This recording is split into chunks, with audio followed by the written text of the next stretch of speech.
مقصدیت۔ دہلی میں ایک مسلم نوجوان تھا۔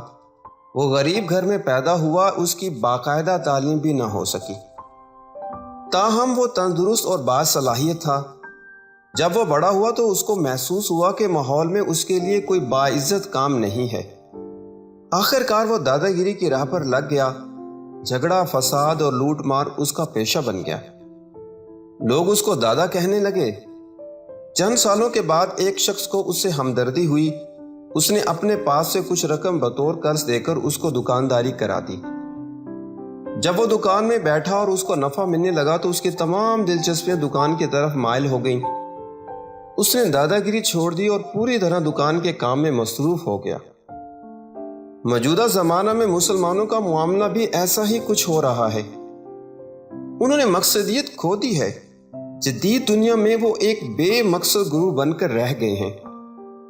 یہی وجہ ہے کہ مسلمانوں کے پاس آج منفی باتوں کے سوا اور کچھ نہیں۔ وہ شکایت اور احتجاج کا مجسمہ بن گئے ہیں۔ چھوٹی چھوٹی باتوں پر وہ لڑنے کے لیے تیار ہو جاتے ہیں۔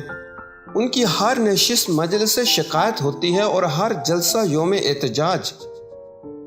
اس صورتحال کا واحد حل یہ ہے کہ مسلمانوں کو ایک با مقصد گروہ بنایا جائے، اور یہ مقصد صرف ایک ہی ہو سکتا ہے، اور وہ دعوت ہے۔ مسلمانوں کے اندر اگر دایانہ مقصد پیدا کر دیا جائے تو ان کی تمام کمزوریاں اپنے آپ دور ہو جائیں گی۔ وہ اپنے کرنے کا ایک اعلیٰ اور مثبت کام پالیں گی۔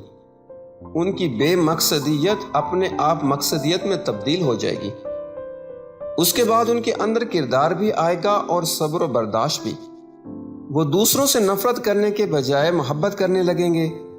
اس کے بعد ان کو وہ نظر حاصل ہو جائے گی جو تاریکی میں روشنی کا پہلو دیکھ لیتی ہے، جو کھونے میں پانے کا راز دریافت کر لیتی ہے۔ مقصدیت ہر قسم کی اصلاح کی جڑ ہے۔ بے مقصد آدمی کا دماغ شیطان کا کارخانہ ہوتا ہے۔ آدمی کو با مقصد بنا دیجیے اور اس کے بعد اپنے آپ اس کی ہر چیز درست ہو جائے گی۔ مولانا وحید الدین کی کتاب زندگی۔